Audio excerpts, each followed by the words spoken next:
Lose, Overcome podcast. Today, I'm once again joined by another professional footballer, Craig Alcock, playing over 350 games at a range of clubs, including Yeovil, Peterborough, and Doncaster, winning the Football League and Player of the Year during his time as a professional. I think it was important to get you on because I feel like you've had experience up and down the leagues, so your knowledge and stuff will be very relevant. So, first of all, how are you and how are things for you at the moment? Yeah, no, thank you. Thanks for inviting me on, Michael. No, they're all right. They're good. It's taken a different turn now in terms of my career because, like I said, I've moved into coaching now. So I'm basically trying to tell kids do the complete opposite of what I used to do, and you'll be all right. But yeah, no, it's good. It's going well. Thank you. It's all right.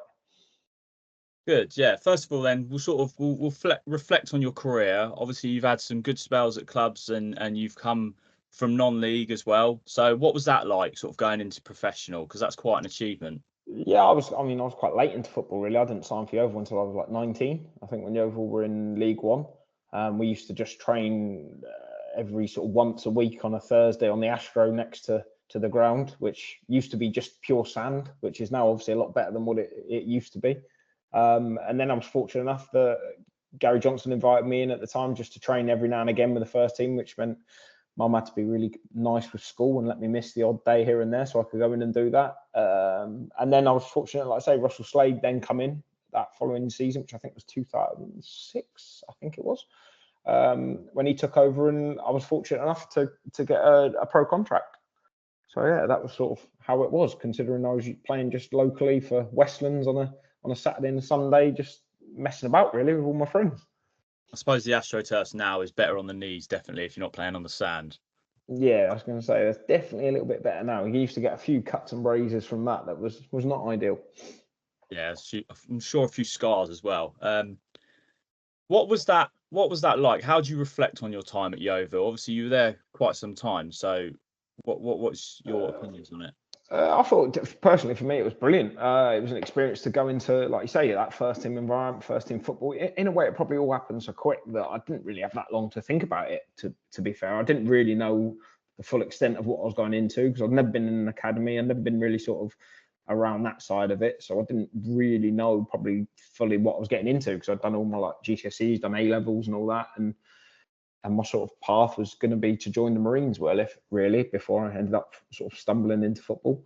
But yeah, no, it's brilliant. I mean, I was very fortunate. The group I went into obviously was consisted of Terry Skiverton, Nathan Jones, now Chris Cohen was there, Aaron Davis, Marcus Stewart, Steve Mildenhall, Terrell Forbes, Wayne Gray. I mean, I was so lucky with the people that I managed to go into, which were all proper like football men and have obviously all gone on really now, majority on to do really well. Like Paul Terry himself was coaching now at Leyton Orient. Skibbo was obviously assistant at Wimbledon, and obviously Nathan Jones speaks for himself in terms of a manager as well. So yeah, no, I was extremely fortunate with the people that I ended up going into to train with, and how much they helped me was immeasurable, really. So you reckon that they had a sort of a big impact on the rest of your career? Yeah, hugely. I think just the way they sort of helped me grow up really quickly, I think, in the environment I was in, because I was the youngest in the group by quite a long way. I was fortunate enough to meet some people like Darren Betchett from West Ham, who come in similar time, who's now goalkeeping coach at Stoke, who was sort of still a little bit older than me, but was probably one of the closer ones to sort of my sort of age, other than the couple of lads that I signed with in that first year. But yeah, they were really, really important to me, just in terms of showing me the ropes, so to speak. And we had, at that point, we had probably a real changing room of men, really, that I was sort of the little lost boy that I think they all took me under their wing, really. So I was very, very fortunate in that, if I'm honest. So what was it like sort of coming into football a bit later than usual? Obviously, a lot of players, they'll say, well, I started when I was sort of 10 or even earlier than that. So what was it like for you going into that environment at a maturing age, I say? Because at 19, you are sort of, you're getting older, you're getting a bit more mature, but you've also still got that young side of you. Yeah, well, I don't think I've really matured until now, so I don't even worry about that. But no, it was good. Like I said, I think if anything, I was lucky in the fact that, like, obviously my parents taught me good values and stuff like that, and I think if anything, it made me more appreciative of going into it, because obviously I'd worked before. I'd been a lifeguard, I'd worked in like a brewery, I'd been helping like as a delivery driver type thing and doing all sorts of other stuff. So I think if anything, it made me, like I say, really appreciative of where I was, and sort of then thought, well, I want to try and try and make the most of this, however long it may go on for. Because that first year, there was no guarantees at the end of that first year I was going to get anything else. So it was more just a bit of a wing it and see how we get on. Yeah, well, that's sort of why I think your career is probably underrated, just purely because of, as you say, you had other aspirations. You weren't really thinking about football too much. You also didn't have the 5, 6, 7 years that a lot of footballers get in the academies and stuff, where they're sort of nurtured into the football team. You were sort of quite late on and didn't have that experience the same with everybody else. No, that's nice of you to say that. Being underrated, I can think of a lot of people would probably call it something else, but but yeah, no. Listen, I think personally, am I proud of what I achieved?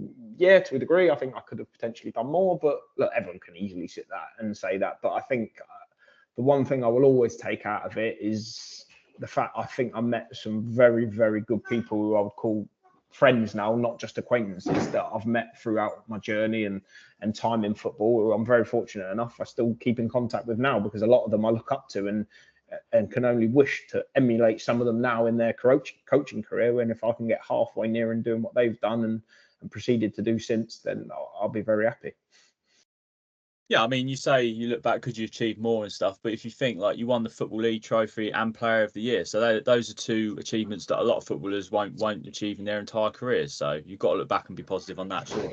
Yeah, no, listen, obviously I'm very grateful in them certain things. I think that's one of my biggest achievements, maybe, is the fact that Yeovil, obviously I won Player of the Year a couple of times, won Supporters Player of the Year, got in the Team of the Decade there as well, some randomly. I think some people must have been drunk voting for that, but and then I was fortunate enough to get a Player of the Year at Peterborough and at Doncaster. So that is a great thing I am probably proud of, the fact that I've gone into all three of the clubs that I've been at and managed to achieve something each season, sort of thing. So yeah, there is that. And like I say, getting promotion with Doncaster as well was a really big thing, because that was a really good group. And just obviously my time at Peterborough and Yeovil, really, for want of a better word, was all really good. Like I say, it's all helped me probably shape the person I am today, for the good, the bad, the ugly, and what have you. I think I've took something from every experience, no matter which club I was at. Now, obviously, this is an injuries podcast, which is sort of designed to bridge the gap between athletes and regular people like myself who can suffer the same quite horrific injuries, both in sport and outside of sport. How do you personally assess the situation when you know that you're injured? What is your mindset at the very beginning? How long is it going to take? How long can I get back before I can play? Yeah, you go through a lot of emotions, really, if I'm honest. And like you say, you probably deal with them differently how old you get through that process as well, depending on the severity of your injury. Because like you say, you can get a little knock or something that keeps you out for a week or 2 weeks or whatever, to obviously some more serious ones, like my ankle that I had a bit of a slip disc and a perforated disc in my back that left me out for quite a while at Peterborough. So yeah, I think a lot of it is down to the support network, if I'm honest, around you, whether that's friends, family, the club itself, and then that relates then to the environment you're in. I think, again, I was probably very lucky in the people I had around me that, again, helped me through things. Like you're saying, the people that have been through similar things probably helped me, because they told me, like, this might take this long, this might take that long. But ultimately, all you're trying to do is, right, how long is it going to take me, physio? He says 3 months, right, I'll be back in a month. That's sort of what you try and aim to do, rightly or wrongly. You want to do it. You want to play football. You don't want to be sat, like you said, you don't want to be sat injured, and you can, unfortunately, go into some very dark places sometimes. And I'm probably exactly the same as yourself with regards to that. I've done that. So it was just about basically, I think, learning a lot about it, and just basically being respectful of the injury you've got, I think, is probably the main thing I can say. Yeah, so, like, as well, obviously you've been up and down the pyramid. How do the facilities change? Is it lower quality, or is it just less of those items? Because obviously I work at a football club which is lower down the football pyramid, which definitely don't have what the Premier League clubs do. And does that then affect your recovery time? I think it can, if I'm honest, to a certain degree. I don't always think the league is necessarily representative of what the facilities are within a club, because I think certain clubs at League Two probably might have better facilities than some clubs in Championship or League One. So I think that can almost be a bit club dependent and related, because there's also, I know, instances of friends that have been at some clubs in a lower league, but they've been sent away somewhere else to go and get fit quicker. Again, so I think that's all, more often than not, I would say it's down to the individual club rather than the level, if that makes sense, if that helps sort of explain that. Because like I say, I've been, say for argument's sake, at Sheffield, same league as, say, Yeovil at the time, had obviously far more equipment and did stuff. Then again, you could go, even though when I was at Peterborough, that was a higher level at a point than Sheffield United, yet they didn't have probably quite the equipment that Sheffield United had, even though they were in a lower league. So yeah, I would say it's probably more dependent on the club themselves rather than some of the actual league and level, if that makes sense. What would you say was your most difficult time as an injured footballer? Obviously, I know you had that quite serious ankle injury at Doncaster, but was that it, or do you think there was anything else perhaps that was up there? Well, if I'm honest, if I mean, the only real sort of severe injuries, sort of say I had. So I was fortunate, like I say, again, like yourself, I didn't really have anything until I got into full-time football because I was never used to anything. I was just mucking about with my mates. I think the first real injury I had at Yeovil was when I did my groin. Which was a couple of weeks really. It wasn't even that long because I ended up having like mesh put in from like a Lloyd release type thing. But again, that wasn't even really that long, so that wasn't too bad. The only bad injury I had, so if I went full circles, when I went back to Yeovil later on, I ended up popping my hamstring. That was like, that left me out for quite a while. That was about 4 months, I think that was.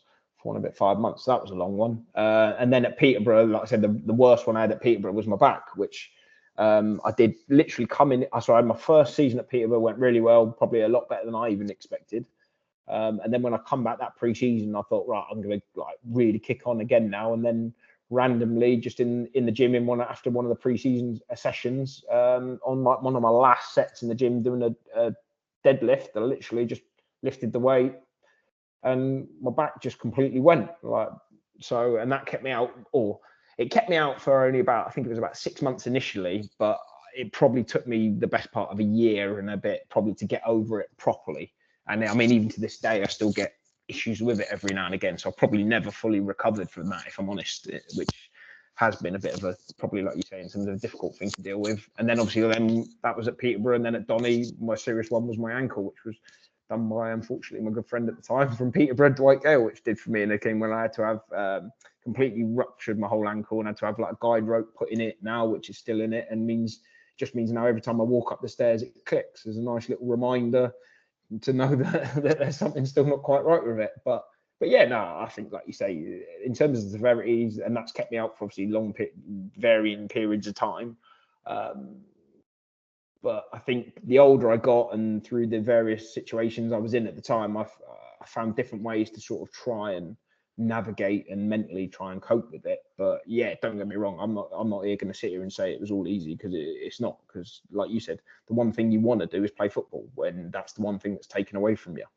So yeah, it was difficult at times, especially those ones where you knew they were going to be a prolonged period out. And what's that like, being told by someone that isn't yourself to say, like, Craig, you're going to be out for 6 months, and there's sort of, although you say, I'm being told I'm out for 3 months, but I want to get back in a month, you know in your mind that they're saying that because they've got your best interests at heart, and they know that obviously with your back it was quite serious, likewise with your ankle. So how do you cope with being told by someone else that your body won't be fit when you want it to be? Probably like a kid initially, and try and always prove them wrong. But yeah, I think that was the worst bit at times, when you thought, oh, this should be getting better by now, or if I should be able to do, because obviously when you're injured, you get a program and it said by this week you should be around this area, or by this week you should be around it. And probably the biggest fit I found is if after a certain point, if I wasn't where it said I should be or whatever, or something was still hurting or anything like that. And I think that was the problem I found with personally to deal with the most, because I'm thinking, oh, this is just never getting better. This is never getting better. And then I think you go into a bit of a negative spiral by then being a bit down on yourself, and then being a bit miserable. You go into all sorts of thoughts and stuff like that. And I think that's probably the hardest bit to deal with. And especially with, say, my back initially, because I found myself, I put on quite a bit of weight and stuff, and I just started eating, almost comfort eating. And again, as you probably led into yourself, went through a bit of, obviously go through some issues in terms of mentally. And I'm going to make no secret of that. I still do that at times and stuff. And I'm big enough and ugly enough to admit I've made some bad decision choices and stuff with dealing with things. But yeah, that was a problem. Like, because obviously when we're back, I was told basically I couldn't do anything. So I couldn't run. I struggled to walk at the time. I couldn't really bend down, pick things up. So all I could do literally was lie there most of the time.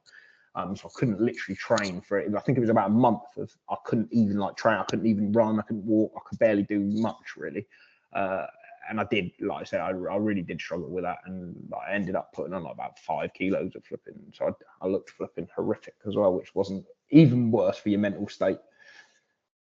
Yeah, because it's almost just like a sort of a roundabout of negative emotions that, although you know you're putting on weight, you don't almost care, even though you do care, if that makes sense, just because you don't want to, you know you're struggling, but you've got nothing in you to sort of get you out of it, especially if you're told like you are limited to this and the stuff that makes you feel better isn't included in that.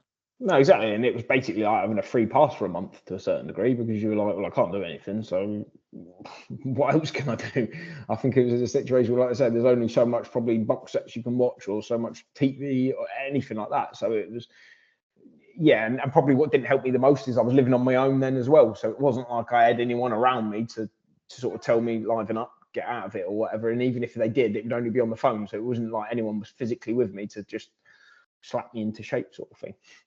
So what was that like then? Obviously being on your own. Obviously you weren't like that all your life, but how do you self motivate yourself? Because as you say, you've been to some dark places when you've been injured. Likewise with myself, I've struggled, even though I've had people around me. But what's that like, not having that direct contact with someone to sort of help you in those situations where you might be a bit younger and a bit more not as clued up on the injuries and stuff as you would be if you're older? Yeah, I think that was probably the biggest thing, is that just that sort of almost like naivety to a degree. And like you say, you do feel a bit isolated, and like I say, especially when you're younger, like you do just have that bit of whatever sort of carefree attitude a bit more. Whereas like you say, now you're older, you experience the world a bit, and for me personally, I'm obviously more interested in injury and understanding things more, so you research more stuff. But yeah, I did find it hard because, like you said, I had no one to tell me otherwise. I'd lived on my own since I was 18 anyway, so I'd moved out and all that. Not that I was far from family and stuff, and mum and dad were great with me, like supporting me and all that sort of stuff. But then when obviously I went to Peterborough, I was more than just 20 minutes down the road. I was like 3 hours away, sort of thing. So it wasn't as simple as like someone just come and see me every now and again.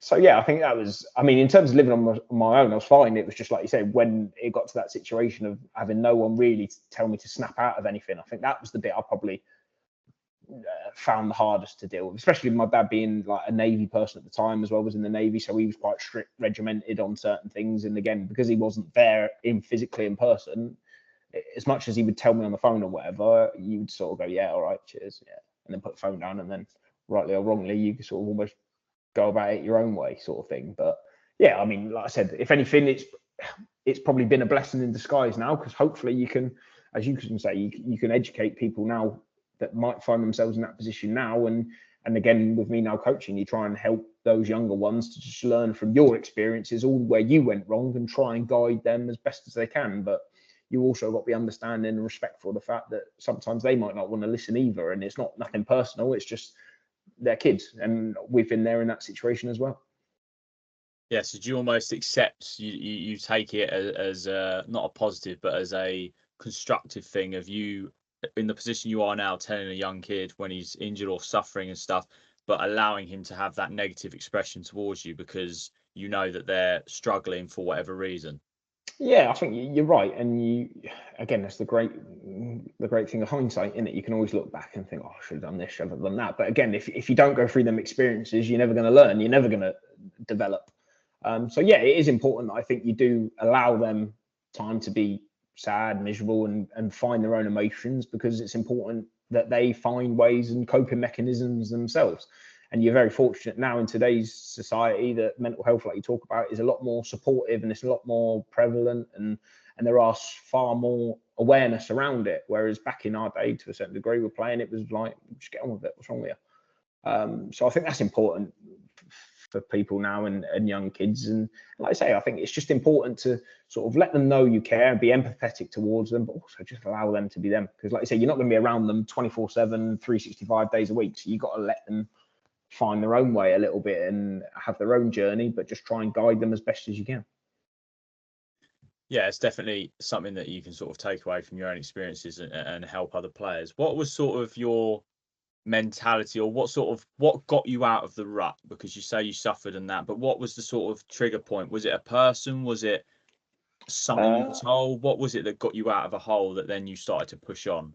Yeah, I think probably Mrs. and her family were really good for me in terms of that. I think because they give me a distraction away from football sort of thing. So when I got injured at Peterborough that time, the second year was when I first met my now wife.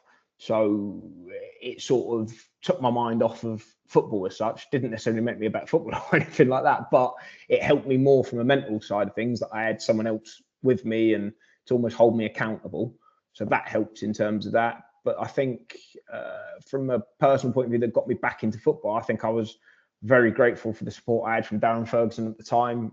Gavin Strachan was massive for me to help me, like, sort of basically just told me some home truths and just said, like, snap out of it really a little bit and sort of, look, it's happened, get on with it sort of thing, but in the right way, not just be dismissive of it. They sort of helped me with it, like, a lot, if I'm honest, an awful lot, and I'll always be grateful for them for that. And again, I was really lucky I could reach out to people that I'd been at Yeovil with, like you say, Nathan Jones, Paul Warren, Skiver himself, that they were always happy to take a call from me or just to reply to a message or anything like that to help me if I was wanted to reach out to them. And because obviously they'd experienced injuries in their career and stuff like that, and they were brilliant in terms of helping me with anything that I needed or anything like that. So I will always be grateful for things like that. And I think because they were so open and empathetic towards me, you almost try and sort of make them proud by doing the same now if anyone else does the same for you, sort of thing. So yeah, I think I was just, again, lucky in terms of, I think gradually mentally I got myself out of it, but was supported by all those people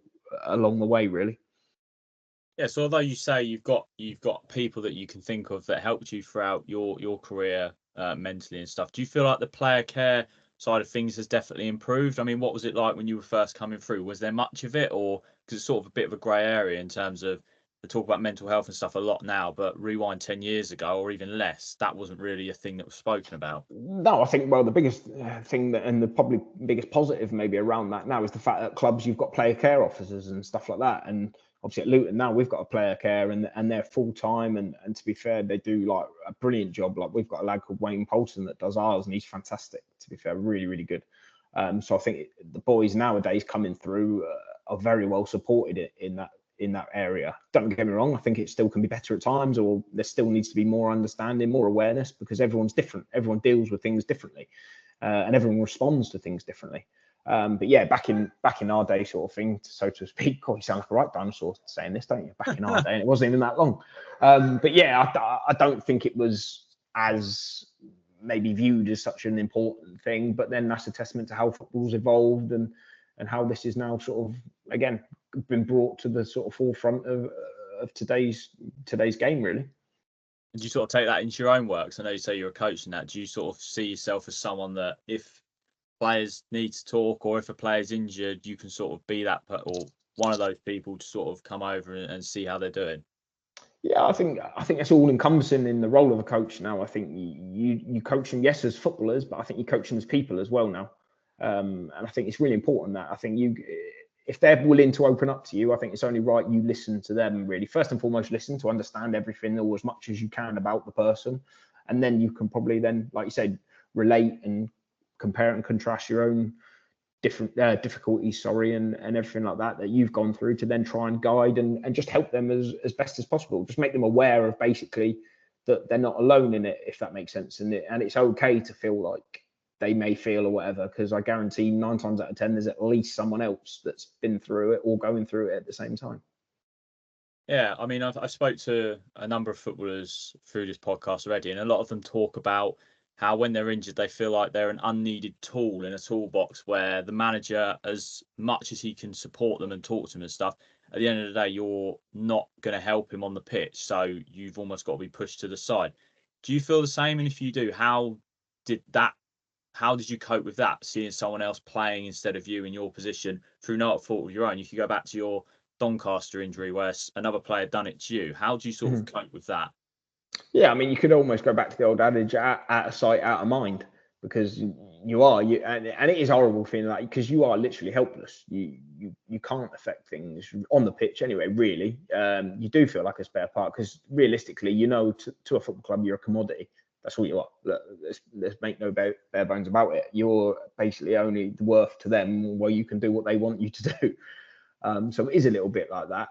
I think the older I got, I thought, especially when I was at Donny, because we were such a good, close-knit group, even though, yes, you're injured and it's from an individual point of view on the pitch, obviously you can't do anything, but because we were lucky in the fact we were all got on really well at the time and stuff like that, you still felt like you were part of the team. So that's probably why I maybe coped better then, because you still felt like you could help each other on the training ground. You still felt that you could encourage and stuff, and you weren't kept. To be fair, the manager at the time, which again weirdly was Darren Ferg, it wasn't like he kept you completely separate at that point. And because I was older and he'd signed me before, it maybe allowed me more exposure with the team personally in that respect, that it wasn't like I was literally just cast aside and all that. But again, I can only speak from my own personal experiences with that, because I know very well that there are other situations where people have literally been told, don't come in, don't do anything. So I'm fully aware of that. But yeah, that from a personal point of view, the most hardest thing to deal was that helpless, like knowing you can't change the result on a Saturday, because ultimately Monday to Friday you always train and push to deliver on the Saturday. That's the whole reason why we all do what we do. So that, if anything, the hardest bit I found was probably just seeing, like you say, the result come in maybe on the Saturday. So I've never been a massive watcher of football anywhere live or anything like that. So I never really would watch football anyway. The only thing I used to then sit and do, obviously you're injured, if you're just looking at your phone or just seeing when the results finish, just to get a text from your mate to see how the game had gone or anything like that.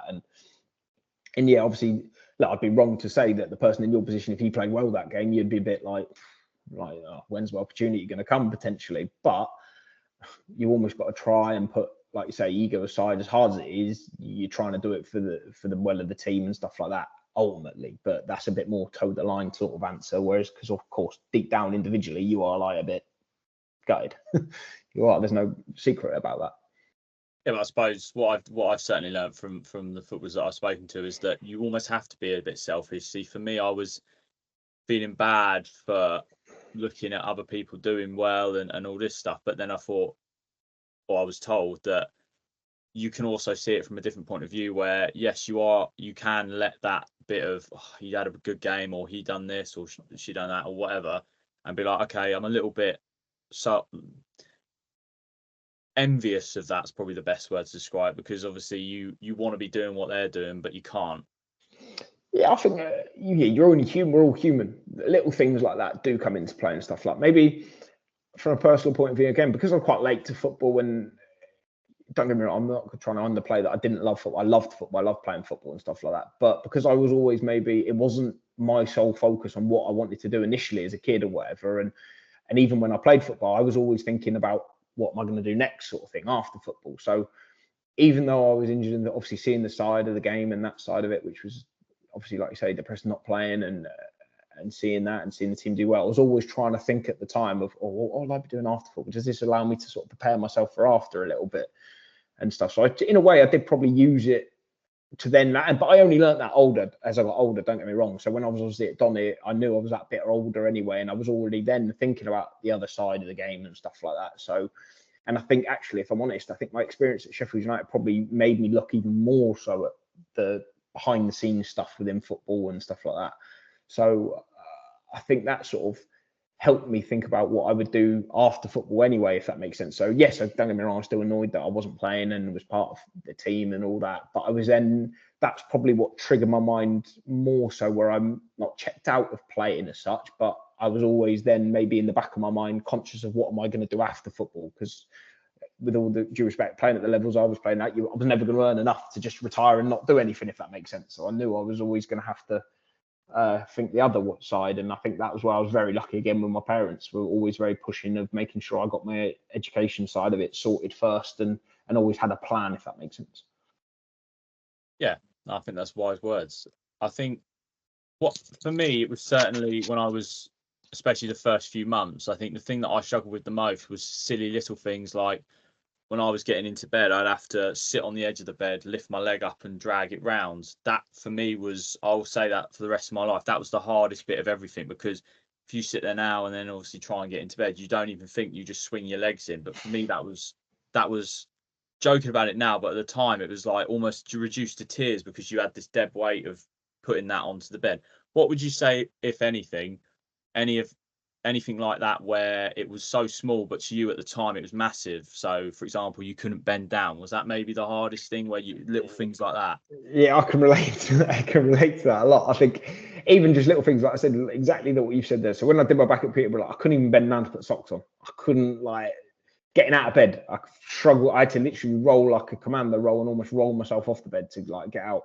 I mean, even a bit of a sort of funny story was when I had eventually, when I sort of half got treated for my back after I had a lot of, like, not operation, but a lot of seen a lot of doctors and had almost like diagnoses and ways forward and plans and stuff. But in the end, I ended up having an epidural for it at one point when I had to go and obviously staying at hospital for a bit and got put under anaesthetic. But when I was then come around and I was in my hospital bed, they've said to me, "Oh, have you been to the toilet yet? Because you can't go to you can't leave, sorry, until you've been to the toilet."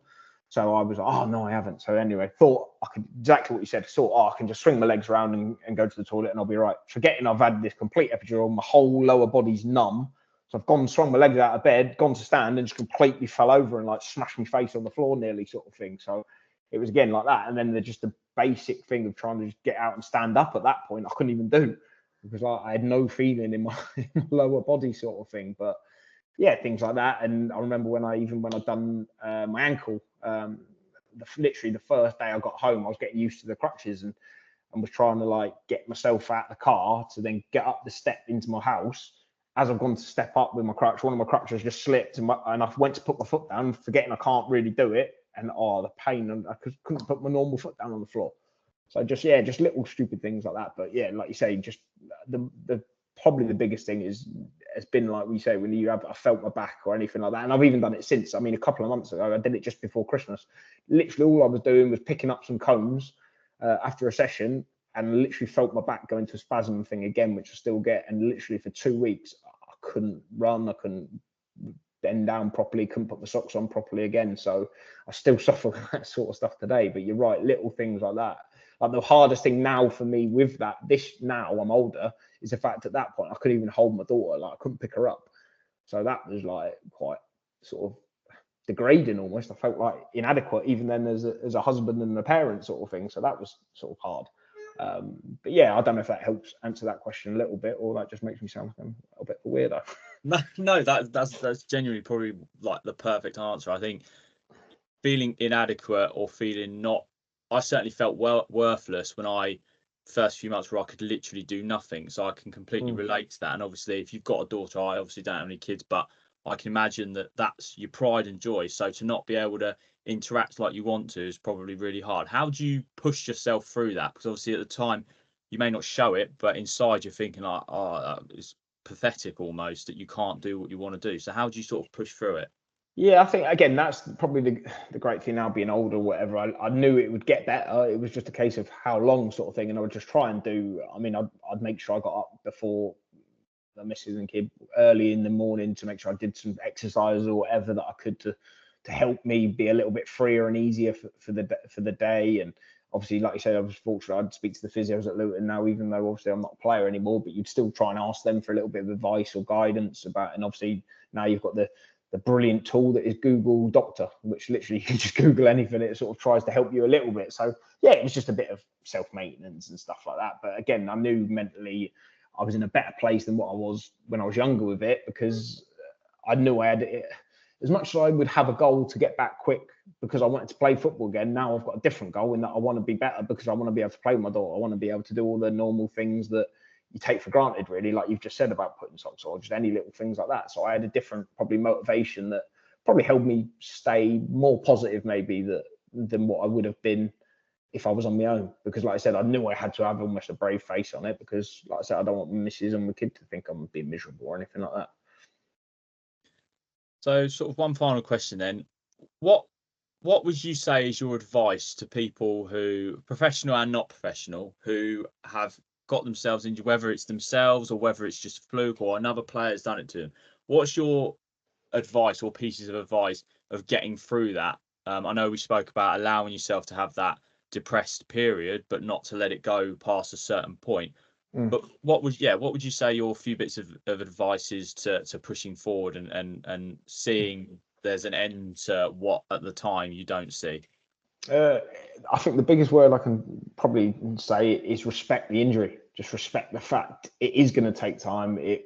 You are injured. And almost try and detach yourself in the fact that you've done anything wrong. Like you said, it's not your fault. You control the controllables. You can't control the fact you've now got injured. All you can do now is plan a way forward. So I think the biggest thing for me is, like I say, respect the injury of what it is, and just seek out as much advice from reputable people you trust, because I think that's important. And then just sort of try and go forward from there, because I appreciate as well, everyone's different. Everyone, like you say, in terms of how they see things, how they see the injury, how they view where they want to get to in the long run, whatever it may be. I think it's important you sort of almost have an individual plan, so to speak, as well, because it's not definitely, like, as you know, with mental health and all that side of it and injuries themselves, it's not a one size fits all. So one plan ain't going to fit one person that's going to fit the next. So yeah, I think ultimately I'd say respect the injury, trust the people around you, and just seek as much advice as possible.